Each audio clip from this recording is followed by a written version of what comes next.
بسم الله الرحمن الرحيم بسم الله الرحمن الرحيم ومن أحسن قولا ممن دعا إلى الله وعمل صالحا وقال إنني من المسلمين. അല്ലാഹുവിങ്കലേക്ക് ക്ഷണിക്കുകയും സൽക്കർമ്മം പ്രവർത്തിക്കുകയും തീർച്ചയായും ഞാൻ മുസ്ലിങ്ങളുടെ കൂട്ടത്തിലാകുന്നു എന്നു പറയുകയും ചെയ്തവനേക്കാൾ വിശിഷ്ടമായ വാക്ക് പറയുന്ന മറ്റാരുണ്ട്? ബിസ്മില്ലാഹിർ റഹ്മാനിർ റഹീം. അൽഹംദുലില്ലാഹി റബ്ബിൽ ആലമീൻ വസ്സലാത്തു വസ്സലാമു അലാ അഷ്റഫിൽ അംബിയാഇ വൽ മുർസലീൻ നബിയിനാ മുഹമ്മദിൻ വഅലാ ആലിഹി വസഹ്ബിഹി അജ്മഈൻ. അല്ലാഹുമ്മ അല്ലിംനാ മാ യൻഫഉനാ വൻഫഅനാ ബിമാ അല്ലംതനാ. അല്ലാഹുമ്മ സിദ്നാ ഇൽമാ.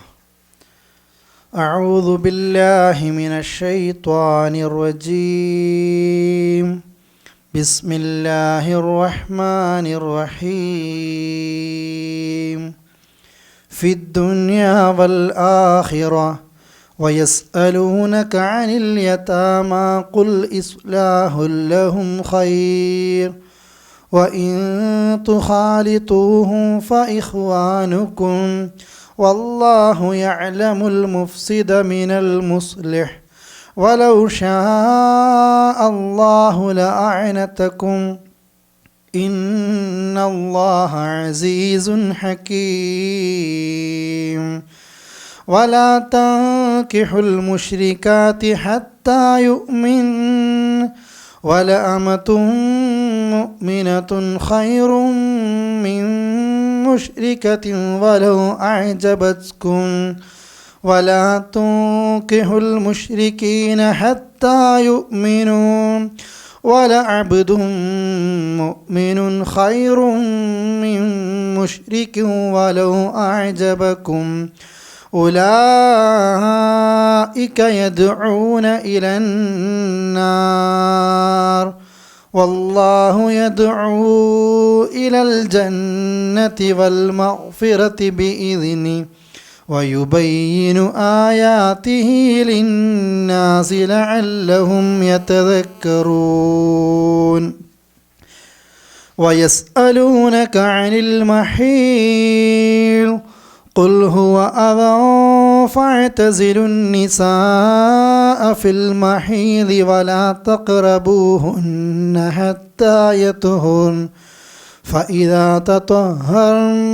فإذا تطهرن فأتوهن من حيث أمركم الله إن الله يحب التوابين ويحب المتطهرين. കഴിഞ്ഞ ക്ലാസ് അത് പിന്നെ റസൂൽ കരീം സല്ലല്ലാഹു അലൈഹി വസല്ലമയോട് ചില ചോദ്യങ്ങൾ അറേബ്യൻ മുശ്രിക്കീങ്ങൾ ചോദിക്കുന്ന രംഗം അതായിരുന്നു സൂചിപ്പിച്ചു വെച്ചത്. ആ ചോദ്യത്തിൻ്റെ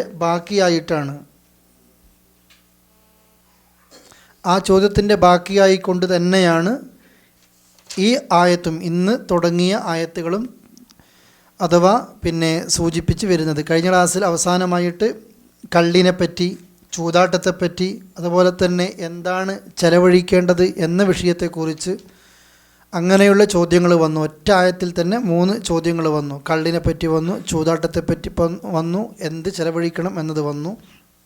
ഇനി ഇന്നത്തേത് ഫിദ്ദുനിയ വൽ ആഖിറ, ഇഹത്തിലും അതുപോലെ തന്നെ ദുനിയാവിലും ആഖിറത്തിൻ്റെയും കാര്യത്തിൽ എന്നിട്ട് അള്ളൊരു വിഷയം സംസാരിക്കുകയാണ്. വയസ്അലൂനക്, അവർ താങ്കളോട് ചോദിക്കും. അനിൽ യതാമ, എന്താ യത്തീം? യത്തീം പഠിച്ചതാണ്, സൂറത്തു നിസാക്ക് എടുക്കുമ്പോൾ നിങ്ങൾ പഠിപ്പിച്ചതാണ് അല്ലേ? അനാഥകൾ. ആരാണ് ഇസ്ലാമിലെ യത്തീം എന്ന് പറയുന്നത്?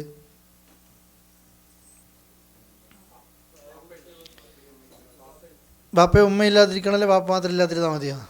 വാപ്പ ഇല്ലാത്ത, പ്രായപൂർത്തി എത്താത്ത ആളുകൾക്കാണ് യത്തീം എന്ന് പറയുന്നത്. അത് കഴിഞ്ഞാൽ പിന്നെ എന്ത് പറയലില്ല, ഇസ്ലാമിക സാങ്കേതിക ഭാഷയിൽ യത്തീം എന്ന് പറയലില്ല. വയസ്അലൂനക അനിൽ യതാമ, അവർ അനാഥകളെപ്പറ്റി നിന്നോട് ചോദിക്കും അല്ലെങ്കിൽ ചോദിക്കുന്നു. ഖുൽ, പറയുക. ഇസ്ലാഹുൽ ലഹും ഖൈർ, ഇസ്ലാഹുൻ നന്മ വരുത്തൽ. ഇസ്ലാഹി എന്ന് വെച്ചാൽ നന്നാക്കുക എന്ന്. പിന്നെ മുജാഹിദ് പ്രസ്ഥാനത്തെ ഇസ്ലാഹി പ്രസ്ഥാനം എന്ന് പറയലുണ്ട്, കേട്ടിട്ടില്ലേ? ഇസ്ലാഹി സെൻ്റർ എന്ന് കാണലുണ്ട്. ഇസ്ലാഹി അല്ല, ഒരു ശരിക്കൊരു ഇസ്ലാഹി സെൻ്റർ എന്നാൽ ശരിക്കും പറയാം. എന്തുകൊണ്ടാണ് ഇസ്ലാഹി എന്ന് പറയാൻ കാരണം? കേടുള്ളതിനെ നന്നാക്കുന്ന ആൾക്കാരാണ്, അല്ലാതെ ആൾക്കാരെ കാഫിറാക്കുന്ന ടീമല്ല ഇത്. കേടുള്ളതിൻ്റെ കേട് ചെത്തിയിട്ട് നന്നാക്കാൻ വേണ്ടി ഉള്ളത് കൊണ്ടാണ് ഇസ്ലാഹി പ്രസ്ഥാനം എന്ന് പറയുന്നത്. അതാണ് ഇസ്ലാഹ് എന്ന് വെച്ചാൽ ഒരു വിഷയം സുൽഹാക്കുക, നല്ലതുണ്ടാക്കുക. കേടായിരിക്കും, അത് കേട് വരുമ്പോൾ നന്നാക്കുന്നതിനെയാണ് ഇസ്ലാഹി ചെയ്യുക എന്ന് പറയുന്നത്. ഖുൽ പറയുക, ഇസ്ലാഹുൻ നന്മ വരുത്തൽ, ലഹും അവർക്ക്, ഖൈറുൻ ഏറ്റവും നല്ല കാര്യമാകുന്നു. ആർക്ക്? യതീമുകൾക്ക്. വ ഇൻ തുഹാലിതൂഹും, ഇനി വ ഇൻ തുഹാലിതൂഹും നിങ്ങൾ കൂടിക്കലരുകയാണെങ്കിൽ, തുഹാലിതൂഹും അവരുമായിട്ട് കൂടിക്കലരുകയാണെങ്കിൽ, ഫഇഖ്വാനുക്കും അവർ നിങ്ങളുടെ സഹോദരങ്ങളാണ്. ആ യതീമുകൾ ഒന്ന് പുറത്ത് മാറി നിൽക്കുന്ന ആളുകളല്ല, നിങ്ങളുടെ കൂടെയുള്ള നിങ്ങളുടെ സഹോദരങ്ങളാണ്. ഈ വിഷയത്തിൽ ഒരുപാട് ഞാൻ വിശദീകരിക്കുന്നില്ല, നിരവധി തവണ സൂചിപ്പിച്ച ഒരു വിഷയം എന്നുള്ളത് കൊണ്ട് കേൾക്കാത്ത ആരെങ്കിലും ഉണ്ടെങ്കിൽ, യതീം പ്രായപൂർത്തി എത്തുന്നതിന് മുമ്പ് തന്നെ ബാപ്പ മരിച്ച യതീമുകൾ, അവരോട് എങ്ങനെ നന്മ വരുത്തണം എന്നതിന് സൂറത്തു നിസായിൽ ഉദാഹരണമുണ്ട്. നീ ചിന്തിക്കണം, പിന്നെ നീ മരിച്ചാൽ നിൻ്റെ മക്കളും ഇതുപോലെ യതീമുകളായാൽ എന്താ സംഭവിക്കുക എന്ന് ചിന്തിച്ചിട്ട് വേണം ഒരു അനാഥയോട് പെരുമാറാൻ. ഇന്ന് നമുക്കൊരു ബാപ്പയില്ലാത്ത മക്കളെ കാണുമ്പോൾ തന്നെ ദേഷ്യം, ആ നിലക്കായിരിക്കും അവരുടെ പെരുമാറ്റങ്ങൾ ഉണ്ടാകുക. എന്തുകൊണ്ടാണ് ആ പെരുമാറ്റം ഉണ്ടാകുന്നത്? അവർക്ക് ബാപ്പ നഷ്ടപ്പെട്ടു പോയിട്ടുണ്ട്. ഖുർആൻ നിങ്ങൾ എവിടെ പരിശോധിച്ച് നോക്കി നോക്കി, യതീം മക്കൾക്ക് ഫുഡ് കൊടുക്കുന്നില്ല എന്നുള്ള അള്ളാഹ് പറയലില്ല. കല്ല ബല്ല തുക്രിമൂനൽ യതീം. മതത്തെ നിഷേധിക്കുന്നവനെ കണ്ടുവോ എന്ന അറഅയ്തല്ലദി യുകദ്ദിബു ബിദ്ദീൻ എന്ന ആയത്തിലും അല്ലേ, പിന്നെ വലാ യഹുദ്ദു അലാ തുആമിൽ മിസ്കീൻ, അറഅയ്തല്ലദി യുകദ്ദിബു ഫദാലിക്കല്ലദി യദ്ഉൽ യതീം, യതീമിനെ ആട്ടിവിടുന്നവൻ. യതീമിന് ഭക്ഷണം കൊടുക്കാത്തവനല്ല മതനിഷേധി. ആരാണ്? യതീമിനെ ആട്ടിവിടുന്നവൻ. യതീമിൻ്റെ ഭക്ഷണ കാര്യം അള്ളാഹ് പ്രത്യേകം പറയുന്നില്ല, അത് കൊടുക്കണം, പാവപ്പെട്ട എല്ലാവർക്കും കൊടുക്കണം. പക്ഷേ യതീം മക്കൾക്ക് വേണ്ടത് ബല്ല തുക്രിമൂനൽ യതീം, ഇക്റാം. നിങ്ങൾ ഇക്റാം ചെയ്യുന്നില്ല, യതീമിനെ ആദരിക്കുന്നില്ല. യതീമിനെ ആദരിക്കണം. യതീമിൻ്റെ വില നബി സല്ലല്ലാഹു അലൈഹി വസല്ലമക്ക് നന്നായിട്ട് അറിയാം. കാരണം അദ്ദേഹം എങ്ങനെയാണ് ജീവിച്ചു വളർന്നത്? യതീമായിട്ടാണ്. അതുകൊണ്ടാണ് മുഅ്ത യുദ്ധം കഴിഞ്ഞ് പിന്നെ അതിൽ കൊല്ലപ്പെട്ട ജഅഫർ റളിയല്ലാഹു അൻഹുവിൻ്റെ മകൻ, ആ മകൻ പിന്നെ കളിച്ചു കൊണ്ടിരിക്കുമ്പോൾ റസൂലുള്ളാഹി വാഹനപ്പുറത്ത് ഇങ്ങനെ പോകുമ്പോൾ ആ കുട്ടിയെ കാണുമ്പോൾ വാഹനപ്പുറത്ത് നിന്ന് ഇറങ്ങിയിട്ട് കുട്ടിയെ എടുത്തു കൊണ്ടുവന്ന് അതിൻ്റെ തല തടവി വാഹനപ്പുറത്ത് ഇരുത്തുകയാണ് അല്ലേ. ആയിഷാബിയോട് പറഞ്ഞു, തല തടവൽ പോലും എന്താണ് യതീമിൻ്റെ നമുക്ക് കൂലിയാണ്. സൂക്ഷിക്കണം നിങ്ങൾ യതീം മക്കളുടെ കരച്ചിൽ, അത് ഏത് സമയത്തും അള്ളാഹിൻ്റെ അടുത്തേക്ക് എത്തും. യതീമിനെ ഏത് സമയത്തും നമ്മൾ ആദരിക്കണം. ഞാൻ മരിച്ചാൽ എൻ്റെ മക്കളും അനാഥകളാകും. ഇത് വല്ലാത്ത ഒരു വാചകമാണ് റസൂൽ കരീം സ്വല്ലല്ലാഹു അലൈഹി വസല്ലമയുടെ. റിയാദുസ് സാലിഹീൻ നിങ്ങൾക്കൊരു ഹദീസ് കാണാം. പിന്നെ ആയിഷാബിയുടെ വീട്ടിലേക്ക് റസൂലുള്ളാഹി ഇല്ലാത്ത സമയത്ത് ഒരു സ്ത്രീ വരുന്നു. നിങ്ങൾക്ക് കേട്ടിട്ടുണ്ടോ? 2 കുട്ടികളെ 2 ഭാഗത്തെടുത്ത് വരികയാണ്. എന്താ റസൂലുള്ളാഹിൻ്റെ വീട്ടിൽ കൊടുക്കാനുള്ള ഭക്ഷണം? ഒരു കാരക്കേ ഉള്ളൂ, ഒന്നുമില്ല. ആ കാരക്ക ആയിഷാബിയുമായി ഉമ്മ കൊടുത്തു. ഉമ്മ കഴിക്കുന്നില്ല, ഉമ്മ 2 ചീന്താക്കിയിട്ട് 2 കുട്ടികൾക്കും കൊടുക്കുകയാണ്. ഈ കഥ റസൂലുള്ളാഹി പറയും ഇങ്ങനെയൊക്കെ പരീക്ഷിക്കപ്പെട്ടാൽ അള്ളാഹു സ്വർഗ്ഗാണ്. അവരെ ആ നിലക്ക് വളർത്തിക്കഴിഞ്ഞാൽ അള്ളാഹു തആല കൊടുക്കുന്നത്. അള്ളാഹു നമ്മളെയൊക്കെ നല്ല രീതിയിൽ ജീവിച്ച് മരിക്കാനുള്ള തൗഫീഖ് നൽകുമാറാകട്ടെ. നമ്മുടെ മക്കൾ നമ്മളെപ്പോഴും ആലോചിക്കണം. ഞാൻ കൂടുതലത് വിശദീകരിക്കുന്നില്ല, മുമ്പത്തെ ക്ലാസ്സുകൾ നിങ്ങൾക്ക് പരിശോധിച്ചാൽ അത് കിട്ടും.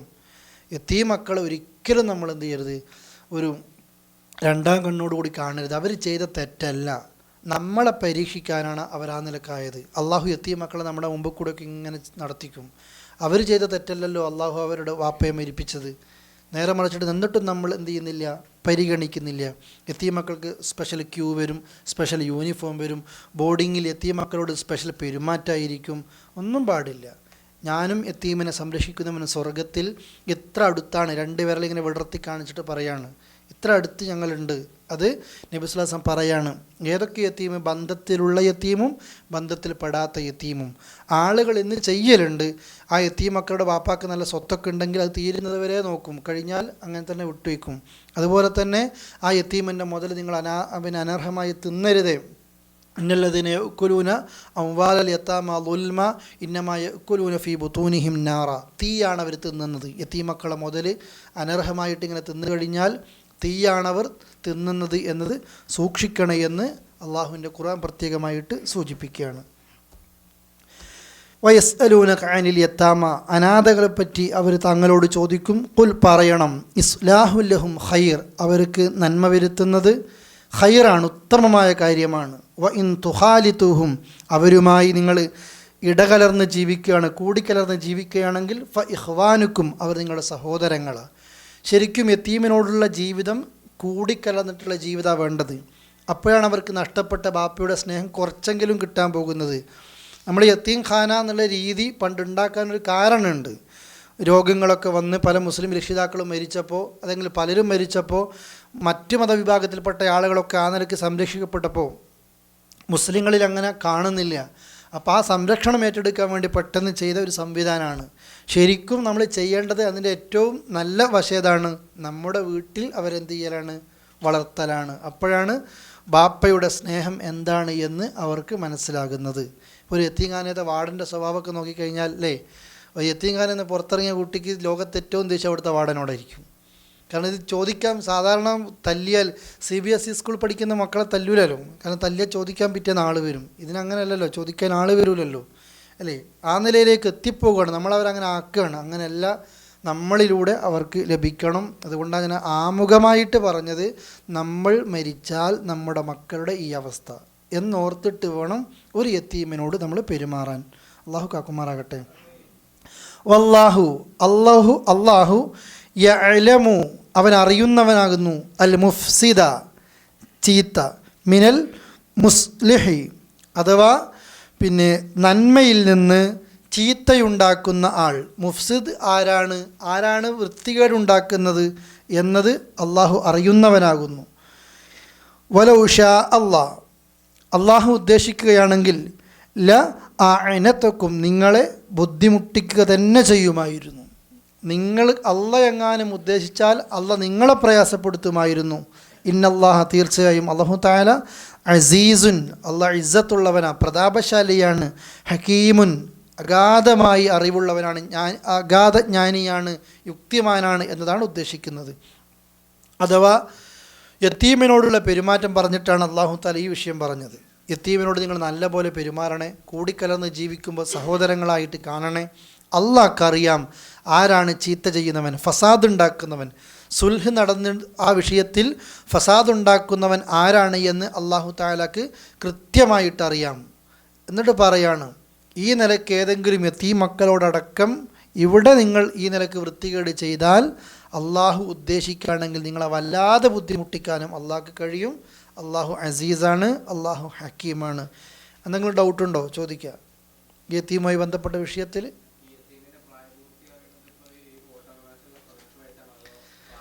18 വയസ്സെന്നല്ല, സാങ്കേതികമായിട്ട് പിന്നെ ഫുഖഹാക്കളുടെ ഭാഷയിൽ ഒരു 15 വയസ്സാണ് കണക്കൂട്ടൽ സാധാരണ. നാളെ വോട്ടവകാശം 20 ആകുമ്പോൾ അങ്ങോട്ടേക്കും മാറില്ല, ഇങ്ങോട്ടേക്കും മാറില്ല. ഒരു സാങ്കേതികമായിട്ട് പിന്നെ ഏകദേശം എല്ലാവരും ഒരു ഇത്തിഫാക്കിലേക്ക് എത്തിയത് ഒരു 15 വയസ്സെന്നുള്ള രീതിയാണ്.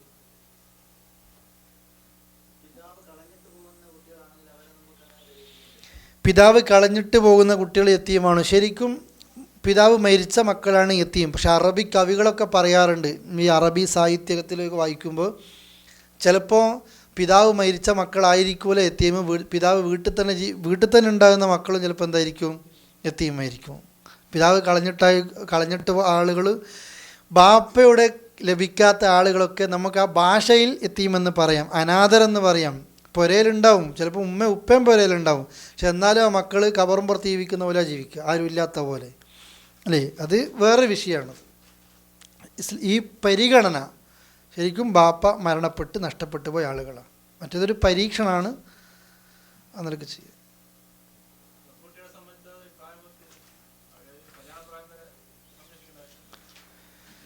ഈ പരിഗണന പിന്നെ പെൺകുട്ടികളാകുമ്പോൾ പരിഗണന കല്യാണപ്രായം വരെ യത്തീം എന്നതല്ല. നമ്മൾ കല്യാണപ്രായം വരെ അവരെ സംരക്ഷിക്കണം എന്നത് വേറെ വിഷയമാണ്. ഈ യത്തീമിൻ്റെ പരിഗണന എന്നുള്ളത് വേറെയാണ്. ആരാണ് യത്തീം എന്നുള്ളതാണ്. നിങ്ങൾ ടൈം നോക്കുമ്പോൾ നന്നായിട്ട് ഗവേഷണം ചെയ്യുന്നുണ്ട് തോന്നുന്നു. അടുത്ത ഭാഗം.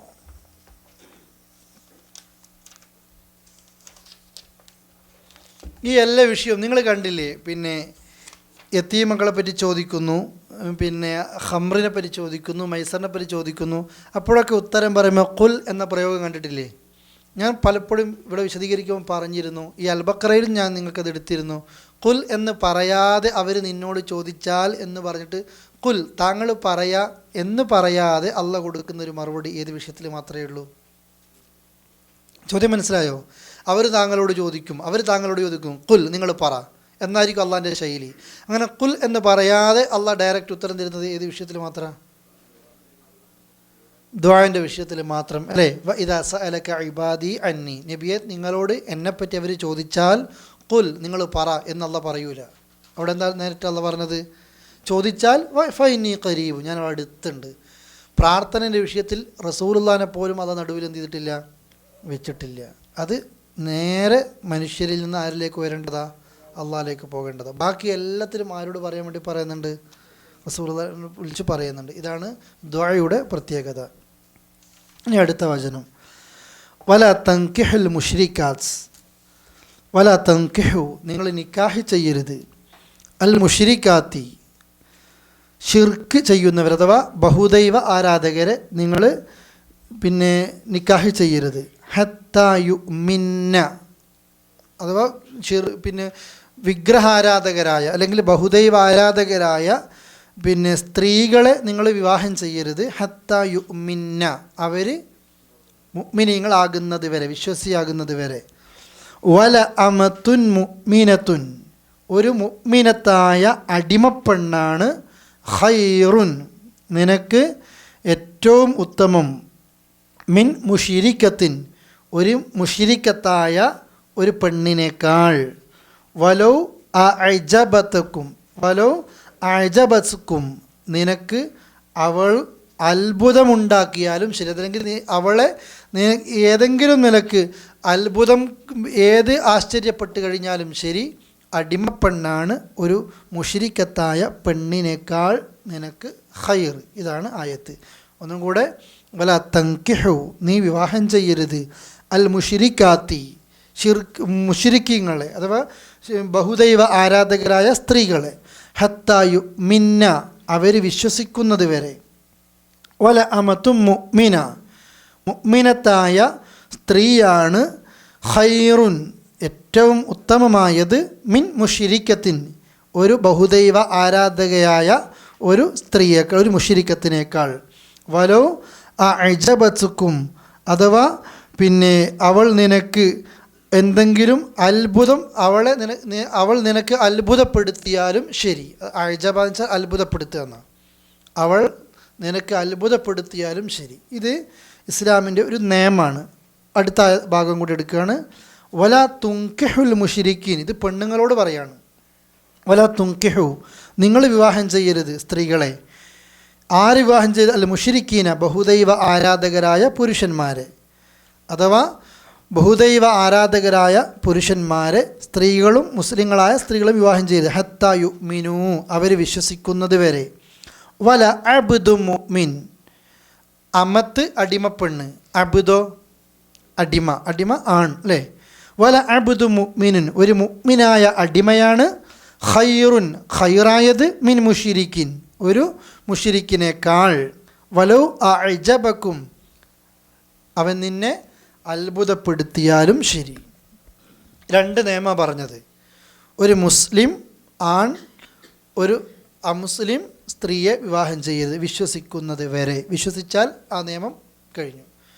ഒരു പിന്നെ മുസ്ലിം സ്ത്രീ ഒരു അമുസ്ലിം പുരുഷനെ വിവാഹം ചെയ്യരുത് വിശ്വസിക്കുന്നത് വരെ.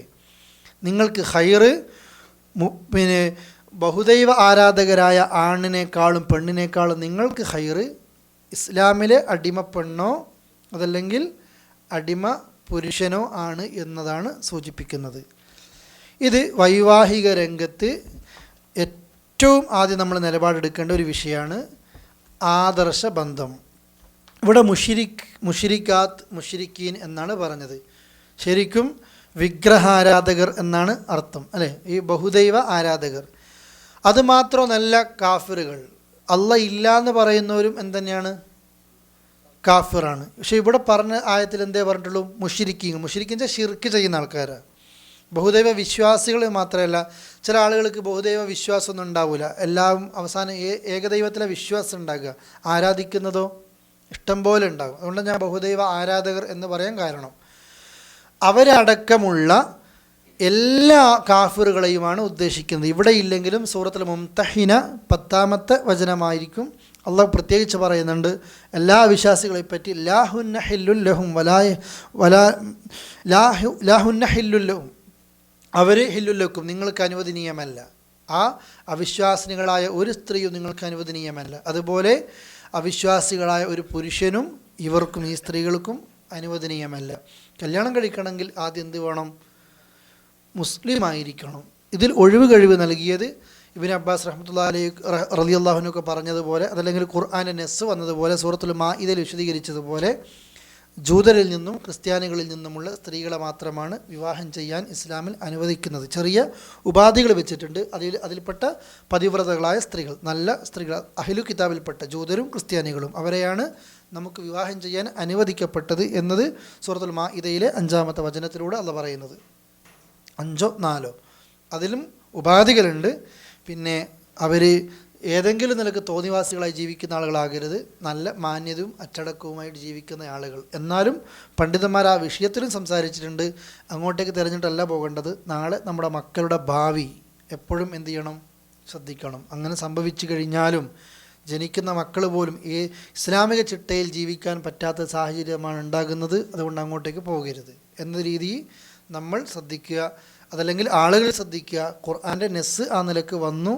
മുശ്രിക്കീങ്ങൾ ഒരു നിലക്കും ഇസ്ലാമിൽ എന്തില്ല? വിവാഹം ചെയ്യാൻ അനുവാദമില്ല. അഹ്ലുൽ കിതാബിനെ പ്രത്യേകമാക്കി പറഞ്ഞത് അള്ളാഹു അവർക്ക് കൊടുത്ത തൗറാത്തും ഇഞ്ചീലിൻ്റെയും പ്രത്യേകതകൾ കൊണ്ടാണ് ആ നിലക്ക് കൊടുത്തിരിക്കുന്നത്.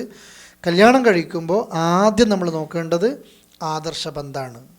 തൗഹീദുള്ളവരാണോ? ഇസ്ലാമുള്ളവരാണോ? ഈമാനുള്ളവരാണോ? എന്തുകൊണ്ടാണ് ഇത് പറയാൻ കാരണം? ഉലൈക യദ്ഊന ഇലന്നാർ, ഈ ബഹുദൈവ ആരാധകരൊക്കെ നിങ്ങളെ ക്ഷണിക്കുന്നത് എങ്ങോട്ടേക്കായിരിക്കും? നരകത്തിലേക്കാണ് ക്ഷണിക്കുക. വല്ലാഹു, അള്ളയാകട്ടെ, യദ്ഉ ഇലൽ ജന്ന, സ്വർഗത്തിലേക്കാണ് അള്ളാഹു ക്ഷണിക്കുന്നത്. വല്ലാഹു, അള്ളാഹു, യദ്ഉ ഇലൽ ജന്ന, സ്വർഗത്തിലേക്ക് ക്ഷണിക്കുന്നു. വൽ മഗ്ഫിറ, പാപമോചനത്തിലേക്കും ക്ഷണിക്കുന്നു. ബി ഇദ്നി, അള്ളാഹുവിൻ്റെ ഉത്തരവ്, അവൻ്റെ ഉത്തരവ് കാരണം കൊണ്ട്.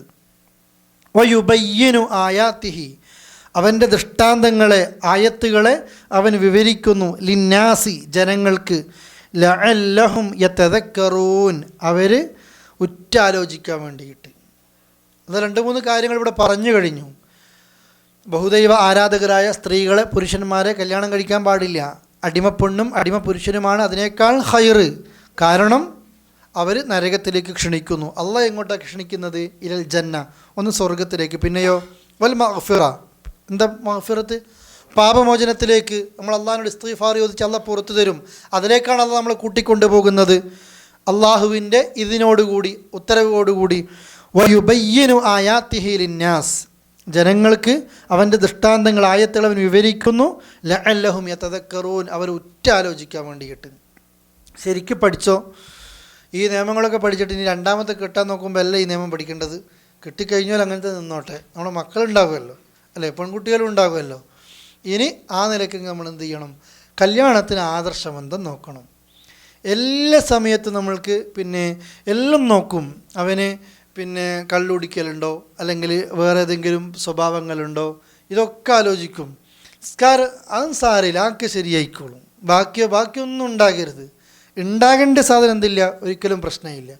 കല്യാണത്തിൽ ഏറ്റവും ആദ്യം നോക്കേണ്ടത് ഈമാനാണ്. കാരണം ഷിർക്ക് ഇതിലേക്ക് എന്ത് ചെയ്യരുത്? കലർന്നു വരാൻ പാടില്ല. മുഅ്മിനായിരിക്കണം. അങ്ങനെ ഉള്ള ഒരാൾക്ക്, ഒരാണിനും പെണ്ണിനും മാത്രമേ കുടുംബജീവിതം കൊണ്ടുപോകാൻ പറ്റൂ. ഇല്ലെങ്കിൽ കഴിയൂല. ദിവസങ്ങളോളെടുത്ത കല്യാണങ്ങളുണ്ടാകും. 2 ദിവസം കൊണ്ടുവന്നുണ്ടാവും പൊട്ടിച്ചീറ്റുന്നുണ്ടാവും. അതിന് വീഡിയോ പിടിച്ച ആൾക്കാർ, വീഡിയോക്കാരൻ ക്യാമറ കഴുകി വെച്ചിട്ടുണ്ടാകൂല, അല്ലെങ്കിൽ ഫോട്ടോ എടുത്ത് ഇപ്പുറം കൊടുത്തിട്ടുണ്ടാകൂല, ഇവിടെ തുടങ്ങിയിട്ടുണ്ടാകും. എന്തുകൊണ്ടാണ്? ഈമാനിൽ അധിഷ്ഠിതമായിട്ടല്ല. രണ്ട് ബിൽഡിങ്ങും തമ്മിലാണ് കല്യാണം നടന്നത്. അമ്മോശൻ കാക്ക ഈ ബിൽഡിംഗ് നോക്കി, മറ്റു ഈ ബിൽഡിങ്ങും നോക്കി, അല്ലേ? ഇവർ മരിച്ചാൽ ഇതാ കിട്ടാൻ പോകുന്നത്. അതുപോലെ തന്നെ സ്വത്തും കല്യാണം നടന്നത്, ജോലിയും കല്യാണം നടന്നത്, മൊഞ്ചുമാണ് കല്യാണം നടന്നത്, മനസ്സും അല്ല എന്ത് നടക്കുന്നത്, മിക്കവാറും കല്യാണം നടക്കുന്നത്. ഈ ആജ്യാര് ഇതൊക്കെ നമ്മൾ നോക്കുക. പക്ഷേ ആണുങ്ങളോട് അല്ലാഹ് പറഞ്ഞു, നാട്ടിൽ സ്ത്രീകൾ ചില കാര്യങ്ങളിലൊക്കെ പിന്നെ വിവാഹം ചെയ്യപ്പെടാറുണ്ട്. നിങ്ങൾ കേട്ടത് കൊണ്ടാണ് ഹദീസൊന്നും പറഞ്ഞ് നേരം പോക്കാത്തത്, അല്ലേ? എന്തൊക്കെയാണ് ഒരു പെണ്ണിനെ പരിഗണിക്കപ്പെടുന്നത്? അവളെ സൗന്ദര്യം നോക്കും ആളുകൾ, തറവാട് നോക്കും ആളുകൾ, പെണ്ണിൻ്റെ പണം നോക്കും ആളുകൾ. ഇതൊന്നും നോക്കരുത് എന്നല്ല, അല്ലേ? പണം ഉണ്ടായാൽ അവർക്ക് കെട്ടരുത് നിയമറ്റുണ്ടോ? ഇല്ല. ആളുകൾ പരിഗണിക്കുന്നത് പെണ്ണിൻ്റെ പണം മാത്ര, സൗന്ദര്യം മാത്ര, തറവാട് മാത്ര, നാലാമത് ദീന്. ഈ 4 കാര്യത്തിലാണ് പൊതുവെ സ്ത്രീകൾ കല്യാണം കഴിക്കപ്പെടുന്നത്. അതുകൊണ്ട് പുരുഷ, നീ എന്തിലേക്കാണ് നോക്കേണ്ടത്? ഫൽഫർ ബിദാത്തി ദീനിലേക്ക് നോക്കിക്കോ, അല്ലേ? ദീനുള്ളവളിലേക്ക് ഫൽഫർ, നീ വിജയിച്ചോ. ബിദാത്തി ദീനുള്ളവളെ കൊണ്ട്, എങ്കിൽ അങ്ങനെ വിജയിച്ചോ. തരീബത്ത് യദാഖ്, നിൻ്റെ കൈ അല്പം മണ്ണ് പുരളേണ്ടി വന്നാലും നിനക്കതാണ് ഖൈറ്. ഇപ്പം മനസ്സിലായിട്ടുണ്ടാവില്ല നിങ്ങൾക്കൊക്കെ, അല്ലേ? നോക്കിയവർക്കും നോക്കാത്തവർക്കും മനസ്സിലാകുന്നുണ്ടാവും. കൈ അല്പം മണ്ണ് പുരളേണ്ടി വന്നാലും, ഇച്ചിരി പ്രയാസം സഹിക്കേണ്ടി വന്നാലും ആരാണ് ഖൈറ്? ദീനുള്ളവളാണ്. കാരണം അദ്ദുന്യ മത്താഇൻ, ദുനിയാവ് മുഴുവനും വിഭവങ്ങളാണ്. ഖൈറു മത്താഇ ദുന്യ അൽ മർഅത്തു സ്വാലിഹ, ദുനിയാവിലെ ഏറ്റവും നല്ല മുതലേതാണ്? മർഅത്ത്, പെണ്ണാണ് എന്നല്ല പറഞ്ഞത്. എന്താ പറഞ്ഞത്? സ്വാലിഹ, സാലിഹത്തായൊരു പെണ്ണാണ് ദുനിയാവിലെ ഏറ്റവും നല്ല മുതൽ.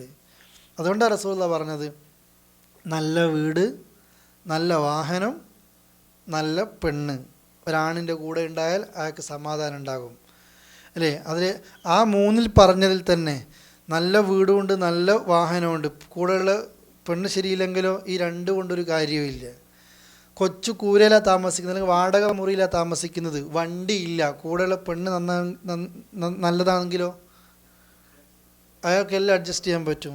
സ്ത്രീകൾ വിചാരിക്കുന്നുണ്ടാവും ഇയാളെന്ന് ഇങ്ങനെ ഈ ഭാഗത്ത് പറയുന്നത്, അങ്ങോട്ടേക്ക് വരുന്നുണ്ട് ഇൻഷാ അല്ലാഹ്, അല്ലേ? അപ്പം ദീന് നോക്കുക.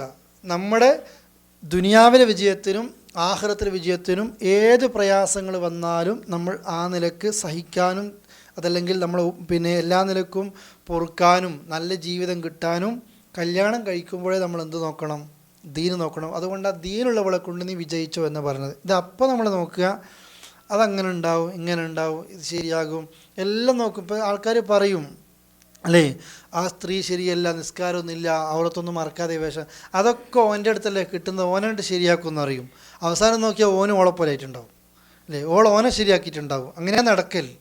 ബാക്കി എല്ലാത്തിനും കൃത്യമായി നോക്കും. തറവാട് കുടുംബത്തിൽ ഏതെങ്കിലും അകന്ന ബന്ധത്തിൽ ഏതോ ഒരാൾ ഒരു ദിവസം ആരതോ മുടി വെട്ടിപ്പോയിട്ടുണ്ടെങ്കിൽ അത് ബാർബർ കുടുംബാട്ടാ, പറ്റൂല. ഇതൊക്കെ നമ്മൾ നോക്ക്, അല്ലേ? മുസ്ലിങ്ങൾ നമ്മൾ വലിയ അങ്ങാടിയിലിറങ്ങി വീഴുമ്പോഴേക്ക് പ്രസംഗിക്കും, മുസ്ലിങ്ങളെ പള്ളിയിൽ വന്ന് നോക്കിയോ തോളോട് തോൾ ചേർന്ന് ഒരേ സൊഫിൽ നിൽക്കുന്നു, അങ്ങനെ മുതലാളി ബേക്കിലാകുമ്പോൾ തൊഴിലാളീൻ്റെ കാലിൻ്റെ ചോട്ടിൽ പോയി സുജൂദി എന്നൊക്കെ ബടായി പൊട്ടിക്കും. നമ്മൾ കല്യാണത്തിൻ്റെ അന്വേഷണം വരുമ്പോഴോ ആ കുടുംബത്തിൽ ആരെങ്കിലും ഒരാൾക്ക് ഖബർ വഹിക്കാൻ പാടില്ല, അല്ലേ? ഓൻ ചെയ്ത തെറ്റെന്താ? കുടുംബത്തിൽ ആ പെണ്ണ് ചെയ്ത തെറ്റെന്താ?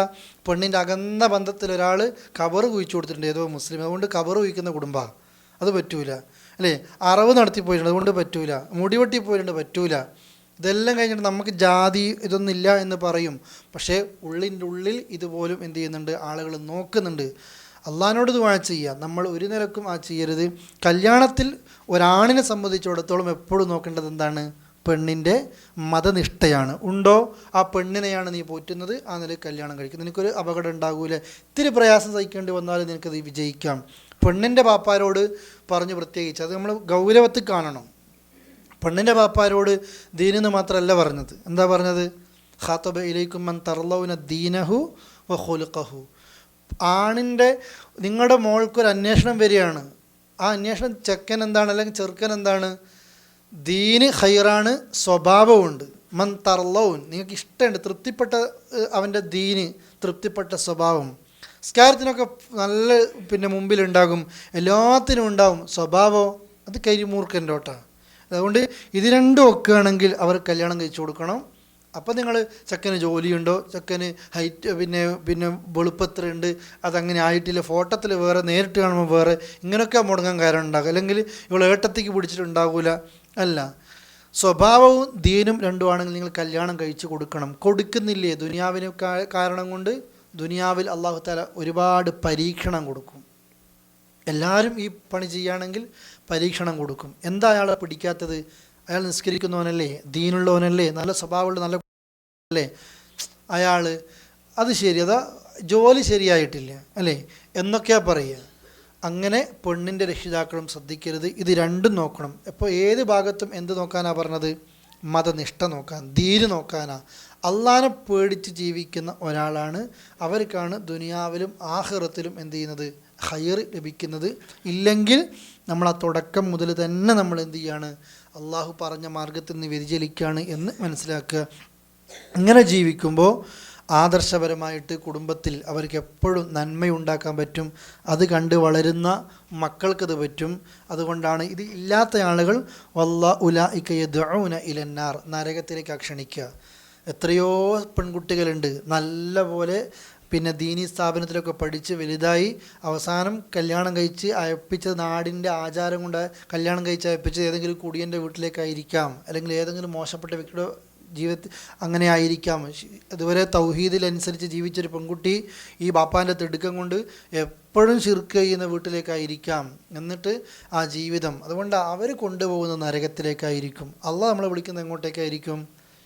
സ്വർഗത്തിലേക്കാണ്. ആ സ്വർഗത്തിലേക്ക് നയിക്കുന്ന ആളുകളായിട്ട് നമ്മൾ മാറണം. നമ്മുടെ മക്കളെ ആ നിലക്ക് മാറ്റണം. അള്ളാഹ് ഇത് പറയുന്നത് നമ്മൾക്ക് കൃത്യമായിട്ട് കാര്യം പഠിപ്പിക്കാൻ വേണ്ടിയിട്ടാണ്. ഒറ്റരായത്തും കൂടെ എടുക്കുകയാണ്. വയസ്അലൂനക അനിൽ മഹീൽ, വയസ്അലൂനക, അവർ താങ്കളോട് ചോദിക്കുന്നു, അനിൽ മഹീൽ, ഹൈലിനെ പറ്റി, ആർത്തവത്തെ പറ്റിയും അവർ താങ്കളോട് ചോദിക്കുന്നു. ഖുൽ, പറയുക റസൂലെ, ഹുവ, അത്, അഥവാ ഈ ആർത്തവം, അദൻ, അതെന്ന് വെച്ചാൽ ഉപദ്രവം അല്ലെങ്കിൽ മ്ലേച്ഛമാണ്. അതൊരു ഉപദ്രവമാകുന്നു, അല്ലെങ്കിൽ മ്ലേച്ഛമാകുന്നു. വയസ്അലൂനക അനിൽ മഹീൽ, ആർത്തവത്തെപ്പറ്റി അവർ ചോദിക്കും. ഖുൽ, പറയുക, ഹുവ അദൻ, അതൊരു മ്ലേച്ഛതയുള്ളതാകുന്നു. ഫഅ്തസിലു നിസാഅ, ഫഅ്തസിലു, നിങ്ങൾ വിട്ടു നിൽക്കണം, അന്നിസാഅ, സ്ത്രീകളെ, ഫിൽ മഹീൽ, ആർത്തവ സമയത്ത് സ്ത്രീകളെ നിങ്ങൾ വിട്ടു നിൽക്കണം. വല തഖ്റബൂഹുന്ന, നിങ്ങൾ ഒരിക്കലും അടുത്തു പോകരുത്. വല തഖ്റബൂഹുന്ന, നിങ്ങൾ അടുത്തു പോകരുത്, അവരോടടുത്ത് പോകരുത്. ഹത്താ യത്ഹുർന, അവർ ശുദ്ധിയാകുന്നത് വരെ, നിങ്ങൾ അവരോട് അടുത്തു പോകരുത്. ഫഇദാ തത്വഹർന, ഇനി അവർ ശുദ്ധിയായി കഴിഞ്ഞാൽ, ഫഅ്തൂഹുന്ന, നിങ്ങൾ അവരിലേക്ക് നിങ്ങൾ പോയിക്കോ, അല്ലെങ്കിൽ അവരിലേക്ക് നിങ്ങൾ ചെന്നോ. മിൻ ഹൈസു അമറക്കുമുല്ലാ, അല്ലാഹു തആല നിങ്ങളോട് കൽപ്പിച്ച രൂപത്തിൽ, അള്ളാഹു നിങ്ങളോട് എങ്ങനെയാണോ കൽപ്പിച്ചത് ആ നിലയിലേക്ക് അവരുടെ ഭാഗത്തേക്ക് ചെന്നു. ഒന്നുകൂടെ, വല തഖ്റബൂഹുന്ന, നിങ്ങൾ അവരോട് അടുക്കരുത്. ഹത്താ യത്ഹുർന, അവർ ശുദ്ധിയാകുന്നത് വരെ. ഫഇദാ തത്വഹർന, അവർ ശുദ്ധിയായി കഴിഞ്ഞാൽ, ഫഅ്തൂഹുന്ന മിൻ ഹൈസു അമറക്കുമുല്ലാ, അള്ളാഹു നിങ്ങൾ കൽപ്പിച്ച രൂപത്തിൽ അവരുടെ അടുത്തേക്ക് നിങ്ങൾ ചെന്നു. ഇന്നല്ലാഹ, തീർച്ചയായും അല്ലാഹു തആല, യുഹിബ്ബു, ഇഷ്ടപ്പെടുന്നു, അത്തൗവാബീന, തൗബ ചെയ്യുന്നവരെ, വയുഹിബ്ബു, അവൻ ഇഷ്ടപ്പെടുന്നു, അൽ മുതത്വഹിരീൻ, ശുദ്ധിയുള്ളവരെയും അല്ലാഹു തആല ഇഷ്ടപ്പെടുന്നു. തൗബയുള്ളവരെ അള്ളാഹ് ഇഷ്ടപ്പെടുന്നു, ശുദ്ധിയുള്ളവർ, രണ്ട് കാര്യമാണ്, ശുദ്ധിയുള്ളവരെയും അള്ളാഹു ഇഷ്ടപ്പെടുന്നു. ഇതാണ് ചോദ്യം. ഇത് റസൂൽ കരീം സ്വല്ലല്ലാഹു അലൈഹി വസല്ലമയോട് അറേബ്യയിലെ ആളുകൾ ചോദിക്കുന്ന ചോദ്യമാണിത്. ഇമാം മുസ്ലിം റഹ്മത്തുള്ളാഹി അലൈഹി ഉദ്ധരിക്കുന്ന ഹദീസിൽ കാണാം, കാനു അൽ യഹൂദ്, യഹൂദികളായിരുന്നു, മദീനത്തെ യഹൂദികൾ. പിന്നെ അവർ ജൂതരിലെ സ്ത്രീകൾക്ക് ആർത്തവം വന്നു കഴിഞ്ഞാൽ അവരുടെ കൂടെ ഇരുന്ന് ഭക്ഷണം കഴിക്കൂല, അതുപോലെ തന്നെ കൂടെ താമസിപ്പിക്കൂല, ഒന്നിച്ച് നിർത്തൂല. ഇത് ജൂതന്മാർ സ്ത്രീകളോട് ചെയ്തൊരു മോശപ്പെട്ട പണിയാണിത്. ആ സമയത്ത് നബി സല്ലല്ലാഹു അലൈഹി വസല്ലമയോട് സഹാബികളൊക്കെ, പിന്നെ ചില സഹാബികളൊക്കെ ചോദിച്ചു, ഇങ്ങനെയാണ് ജൂതരുടെ അവസ്ഥ. അവർ സ്ത്രീകൾക്ക് പിന്നെ മെൻസസ്സായി കഴിയുമ്പോൾ ഒരു മനുഷ്യനായിട്ട് കാണുന്നില്ല, പിന്നെ ഒന്നിച്ച് ഭക്ഷണം കഴിക്കലോ ഒന്നിച്ചിരിക്കലോ ഒന്നുമില്ല. അപ്പോൾ റസൂൽ കരീം ആ സമയത്ത് അള്ളാഹു തആല ആയത്തിറക്കുകയാണിത്. എന്താണ് ഇതിൻ്റെ അവസ്ഥ എന്ന് സഹാബികൾ ചോദിച്ചപ്പോൾ, ഇസ്ലാം ജൂതന്മാരെ പോലെ മുഴുവനായിട്ടും പെണ്ണിനെ ഒഴിവാക്കാനല്ല, എന്നാൽ ഉസൈദ് ബിൻ ഹുദൈർ റളിയല്ലാഹു അൻഹു ചോദിച്ചു ഈ വിഷയം പറഞ്ഞപ്പോൾ, അഥവാ സ്ത്രീകളുടെ പിന്നെ ആർത്തവായി കഴിഞ്ഞാൽ അതൊരു മ്ലേച്ഛതയാണ്, പെണ്ണല്ല മ്ലേച്ഛത. എന്താണ് മോശപ്പെട്ടത് പറഞ്ഞത്? അല്ലാഹ് ഹുവ അതൻ, ആ ആർത്തവം എന്നുള്ളതാണ് ഒരു മോശപ്പെട്ടത്. ആ സമയത്ത് വിട്ടു നിൽക്കുക, ശുദ്ധിയായാൽ കൂടെ പോകണം, ഒന്നിച്ച് നിൽക്കുകയും വേണം. ഇത് രണ്ടിലും ഇസ്ലാം സ്വീകരിച്ച നിലപാട് ജൂതന്മാരെ പോലെ പറ്റ അകറ്റലുമല്ല. എന്നാൽ ആർത്തവമായി പോയാൽ ഈ ആയത്തിറങ്ങിയപ്പോൾ ജൂതന്മാർ റസൂലുള്ളാഹിനെ കൊണ്ട് ശപിച്ചു പറഞ്ഞിട്ടുണ്ട്, ഇത് എന്തൊരു മനുഷ്യനാണ് ഇയാൾ, നമ്മളെ ജൂതമതത്തിൽ എന്തുണ്ടെങ്കിലും അതിനെതിരായിട്ട് അയാളെ മതം, എന്തും ഇയാൾ എതിരായിട്ട് കൊണ്ടുവരുന്നു. അപ്പോൾ സഹാബികൾ ടെൻഷനായി. അപ്പോഴാണ് ഉസൈദ് റളിയല്ലാഹു അൻഹു ചോദിക്കുന്നത്, റസൂലേ, ജൂതന്മാർ ഇങ്ങനെ പറയുന്നുണ്ട്, പെണ്ണുങ്ങളുടെ അടുത്ത് നിന്ന് ആർത്തവായി കഴിഞ്ഞാൽ അവർ തീരെ കഴിക്കൂലല്ലോ, അപ്പോൾ നമ്മോട് കഴിക്കണ്ടെന്നൊന്നും പറഞ്ഞിട്ടില്ല, എന്തോ ഒന്നിൽ നിന്ന് വിട്ടു നിൽക്കാൻ എന്ന് പറഞ്ഞിട്ടുണ്ട്. ആ ആർത്തവ സമയത്ത് ഞാനത് വിശദീകരിക്കുന്നുണ്ട്. അതുകൊണ്ട് പിന്നെ അള്ളാഹുവിൻ്റെ റസൂൽ പറഞ്ഞത് ഫഅ്തസിലുൻ നിസാ, സ്ത്രീകളിൽ നിങ്ങൾ വിട്ടു നിൽക്കണേ എന്നതാണ്. എന്താ അതുകൊണ്ട് ഉദ്ദേശിക്കുന്നത്? നിങ്ങളെല്ലാം ചെയ്തോ എന്ന് പറഞ്ഞു. ഹദീസിൽ കാണാം, ആർത്തവമായ സ്ത്രീയെ, നിൻ്റെ ഭാര്യയെ നീ സാധാരണ പിന്നെ സംസർഗത്തിൽ ഏർപ്പെടുമ്പോൾ അതല്ലെങ്കിൽ ബന്ധത്തിൽ ഏർപ്പെടുമ്പോൾ എന്തൊക്കെ ചെയ്യുന്നുവോ എല്ലാം നിനക്ക് ചെയ്യാം, ഒരു കാര്യത്തിൽ നിന്ന് മാത്രം നീ വിട്ടു നിൽക്കണം, ഇല്ലൻ നിക്കാഹ്, നിക്കാഹ് ചെയ്യരുത്. രണ്ടാമത് കല്യാണം കഴിക്കരുതെന്നല്ല കേട്ടോ. അവിടെ നിക്കാഹ് ഉദ്ദേശിക്കുന്നത് അവളുമായി ബന്ധത്തിലേർപ്പെടരുത് എന്ന് വെച്ചാൽ ദുഹൂല് സംഭവിക്കരുത് എന്നത് മാത്രം. ബാക്കി എല്ലാം നിങ്ങൾ ചെയ്തോ എന്ന് ഇസ്ലാം നമ്മൾക്ക് അനുവദിച്ചു. ജൂതന്മാരാകട്ടെ കൂടെ ഭക്ഷണം കഴിക്കൂല, കൂടെ പൊറുപ്പിക്കൂല, വീട്ടിൽ നിന്ന് അകറ്റി നിർത്തും. അതുപോലെ തന്നെ വീട്ടിൽ തന്നെ കയറ്റാത്ത ആളുകളുണ്ട്. അതുപോലെ തന്നെ പല മതത്തിലും സ്ത്രീകളെപ്പറ്റി ആ നിലയ്ക്ക് ചർച്ചയുണ്ട് അല്ലേ. ഒരു കാലം വരെ ക്രിസ്ത്യാനികളൊക്കെ ചർച്ച, സ്ത്രീകൾക്ക് ആത്മാവുണ്ടോ എന്ന് പോലും ചർച്ച നടക്കുന്നുണ്ട്. അതുപോലെ തന്നെ ഇന്ത്യയിൽ നമ്മൾ കാണാം, ഭർത്താവ് മരിച്ചു കഴിഞ്ഞാൽ സ്ത്രീകൾ ആ ചിതയിൽ ചാടി മരിക്കണം. ഇങ്ങനെയൊക്കെ പല രാജ്യങ്ങളിലും പല സമൂഹങ്ങളിലും പല ആചാരങ്ങളുമുണ്ട്. ഈ വിഷയത്തിലും ജൂതന്മാർക്ക് ഈ ഒരു നിലപാടുണ്ടായിരുന്നു. പല വിഭാഗത്തിൽപ്പെട്ട ആളുകൾക്ക് മെൻസസ്സായ സ്ത്രീയെ ഭൂമിയിൽ തന്നെ തൊടാൻ പാടില്ല എന്നിവരെ നിലപാടെടുക്കുന്ന ആളുകളുണ്ടായിരുന്നു. ഇസ്ലാമിക നിയമപ്രകാരം എല്ലാത്തിനെയും കൃത്യമായി പറയാണ്, ആർത്തവം എന്നത് സ്ത്രീയല്ല, ആ ആർത്തവം എന്നത് ഒരു മ്ലേച്ഛമാണ്, അവരുടെ പ്രകൃതത്തിൽപ്പെട്ടതാണ്, ഒരു മോശപ്പെട്ട ബ്ലഡ് പുറത്തേക്ക് പോകുകയാണ്. ആ സമയത്ത് അതിലേക്ക് ബന്ധം നടക്കരുത്, ബാക്കി എല്ലാം ചെയ്തോ എന്ന് റസൂലുള്ളാഹി പറഞ്ഞപ്പോൾ സഹാബികൾ, ഈ ജൂതന്മാർ പറഞ്ഞല്ലോ, ഈ മനുഷ്യൻ എന്തൊരു മനുഷ്യനാണ്, നമ്മൾ എന്ത് പറഞ്ഞാലും എതിര് പറയും. ഇപ്പോൾ സഹാബികൾ ചോദിച്ചു, റസൂലേ അതും കൂടെ ചെയ്തോട്ടെ. അപ്പോൾ ജൂതന്മാർക്ക് ഈ നിലക്കൊക്കെ അവർ സംസാരിക്കുന്നത്, റസൂൽ എന്താണോ ചെയ്യരുത് എന്ന് പറഞ്ഞത് അതും കൂടെ ചെയ്താൽ എന്താണെന്ന് ചോദിച്ചപ്പോൾ ഹദീസിൽ കാണാൻ നബി സല്ലല്ലാഹു അലൈഹി വസല്ലമയുടെ മുഖം ആകെ ദേഷ്യം വിളിച്ച് ചുവക്കുകയാണ്. അപ്പോൾ ഇതാണ് ആ വിഷയത്തിലെ നിലപാട്. അള്ളാഹു അവരിൽ നിന്ന് വിട്ടു നിൽക്കണം എന്ന് പറഞ്ഞു. ഭക്ഷണം കഴിക്കരുത് എന്നല്ല, കൂടെ കിടക്കരുത് എന്നല്ല, ഒന്നിച്ച് ജീവിക്കരുത് എന്നല്ല, എന്താണോ വിലക്കിയത് അതിൻ്റെ അങ്ങേ അറ്റം സംഭവിക്കുന്ന അത് മാത്രം നിങ്ങൾ ചെയ്യരുത് എന്നല്ല പറയുന്നു. ഇനിയോ വലാ തഖറബൂഹുന്ന ഹത്താ യതുഹുർന, ശുദ്ധിയാകുന്നത് വരെ അവരിലേക്ക് ആ നിലയ്ക്ക് ബന്ധത്തിലേർപ്പെടരുത്. ഫഇദാ തതഹർന, ശുദ്ധിയായി കഴിഞ്ഞാൽ ഫഅ്തൂഹുന്ന മിൻ ഹൈസു അമറകുമുല്ലാഹ്, അള്ളാഹു നിങ്ങളോട് വിധിച്ച രീതിയിൽ നിങ്ങൾക്ക് എന്ത് അടുത്ത ആയത്ത് പറയുന്നത് നിങ്ങൾക്കിത് മനസ്സിലാകും. അള്ളാഹു നിങ്ങൾക്ക് വിധിച്ച രീതിയിൽ അവരിലേക്ക് നിങ്ങൾ ചെയ്തു, അഥവാ എല്ലാ നിലക്കും അവരിലേക്ക് നിങ്ങൾ അടുത്തോ, ഇതാണ് ഉദ്ദേശിക്കുന്നത്. ഇതിൽ അള്ളാഹ് പറയുന്നു, ഇന്നല്ലാഹു യുഹിബ്ബു തവ്വാബീന, തൗബ ചെയ്യുന്നവരെ അള്ളാഹ് ഇഷ്ടപ്പെടുന്നു, വയുഹിബ്ബുൽ മുത്തഹിരീൻ, ശുദ്ധിയുള്ളവരെയും അള്ളാഹ് ഇഷ്ടപ്പെടുന്നു. ഏത് നിലക്കുള്ള അബദ്ധങ്ങൾ വന്നാലും മനസ്സിൻ്റെ ഖേദപ്രകടനമാണ് തൗബ. തൗബ എന്ന് പറഞ്ഞാൽ മനസ്സുകൊണ്ട് ചെയ്യുന്ന തെറ്റ് കഴുകലാണെന്ത് തൗബ. പിന്നെ അള്ളാഹ് കൂടെ എന്താ പറഞ്ഞത്? വയുഹിബ്ബുൽ മുത്തഹിരീൻ, ശുദ്ധിയുള്ളവരെയും. പുറത്തും ശുദ്ധിയുള്ളവരെ അള്ളാഹ് ഇഷ്ടപ്പെടുന്നു. ഉള്ളും ശുദ്ധിയാകണം, പുറവും ശുദ്ധിയാകണം. നല്ല കൽബ, ഒരിക്കലും വൃത്തിയിൽ നടക്കൂല, അള്ളാഹ്ക്ക് ഇഷ്ടമില്ല. അള്ളാഹ് നമുക്ക് പിന്നെ പണം തന്നിട്ടുണ്ടെങ്കിൽ അതിൻ്റെ അടയാളം നമ്മുടെ ശരീരത്തിൽ കാണണം, നല്ല വൃത്തി വേണം. മുടിയും താടിയൊന്നും ഒപ്പിക്കാതെ ചെയ്യാതെ റസൂലുള്ളാഹിന്റെ മുമ്പിലേക്ക് വന്ന ഒരാൾ പറഞ്ഞിട്ടുണ്ട്, നീ ഇങ്ങനെ ഭ്രാന്തനായിട്ട് നടക്കണം, ഒന്ന് ഒപ്പിച്ചൂടെ? റസൂൽ കരീം സ്വല്ലല്ലാഹു അലൈഹി വസല്ലം പറഞ്ഞിട്ടുണ്ട്. അള്ളാഹുവിൻ്റെ റസൂൽ തന്നെ അങ്ങനെയാണ്. ഗസ്റ്റുകളൊക്കെ വരുമ്പോൾ ആ നിലക്ക് ചെയ്യും. വാഹനം വൃത്തിയാക്കും, വീട് വൃത്തിയാക്കും, അല്ലേ? നബി സല്ലല്ലാഹു അലൈഹി വസല്ലം വീട്ടിലേക്ക് ഒരു യാത്ര കഴിഞ്ഞ് വീട്ടിൽ കയറി ചെന്നാൽ ആദ്യം പിന്നെ പള്ളി കയറി രണ്ടരക്ക് നിസ്കരിക്കും, ഒരു സുന്നത്താണ്. പിന്നെ വീട്ടിൽ കയറി ചെന്നാൽ ഭാര്യയോട് ഒരു അക്ഷരം സംസാരിക്കില്ല. ആദ്യം എന്താ ചെയ്യുക? ബ്രഷ് ചെയ്യാണ് ചെയ്യുക. കാരണം ഒരുപാട് നേരം സംസാരിക്കാതിരുന്നാൽ, ഒരു യാത്ര പോയി കഴിഞ്ഞാൽ വായക്ക് സ്വാഭാവികമായിട്ടും ആ നിലക്കുള്ള സ്മെല്ല് വരും, നോമ്പെടുത്തൊക്കെ കഴിഞ്ഞാൽ, അല്ലേ? അതുകൊണ്ട് യാത്ര കഴിഞ്ഞാൽ റസൂൽ ഇതാ ചെയ്യുക. 5 നേരത്തെ നിസ്കാരത്തിൻ്റെ കൂടെയും വളുവിൻ്റെ കൂടെയും നിങ്ങൾക്ക് നിർബന്ധാക്കുമായിരുന്നു, പ്രയാസം ഉണ്ടാകും, പക്ഷെ നിർബന്ധാക്കിയിട്ടില്ല. പക്ഷെ അതെന്താണ്? ശക്തമായ സുന്നത്താണ്.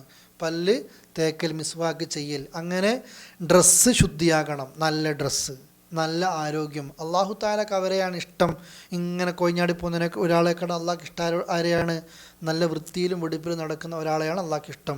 ഒപ്പം കൽബും ശുദ്ധിയാകണം, പുറവും ശുദ്ധിയാകണം. ഇതാണ് ഒരു കാര്യം പഠിക്കാനുള്ളത്. പിന്നെ ഈ ആയത്തിൽ പഠിച്ചിട്ടുണ്ട്, പിന്നെ സ്ത്രീകൾ ശുദ്ധിയാകുന്നത് വരെ നിങ്ങൾ അവരുമായിട്ട് ബന്ധപ്പെടാൻ പാടില്ല. ശുദ്ധിയായി കഴിഞ്ഞാൽ അവിടെ ചർച്ചകൾ നടക്കാറുണ്ട്. സ്ത്രീകൾ ശുദ്ധിയാകും, പക്ഷേ കുളിച്ചിട്ടുണ്ടാകൂല, അല്ലേ? ആർത്തവം കഴിഞ്ഞാൽ അവരെന്തായി? ശുദ്ധിയായി കഴിഞ്ഞു. അതാണ് ഹത്താ യത്ഹുർന എന്ന് പറഞ്ഞത്. ആർത്തവം കഴിഞ്ഞാൽ ശുദ്ധിയായി. പിന്നെ അള്ളാഹ് പറഞ്ഞത് ബന്ധം നടക്കൽ എപ്പോഴാണ് പോകേണ്ടത്? ഫഇദാ തത്വഹർന, അവർ ശുദ്ധിയാകണം. അത് കുളിയാണ്. ആ കുളിയുടെ ഇടക്ക് സംഭവിക്കാൻ പാടില്ല.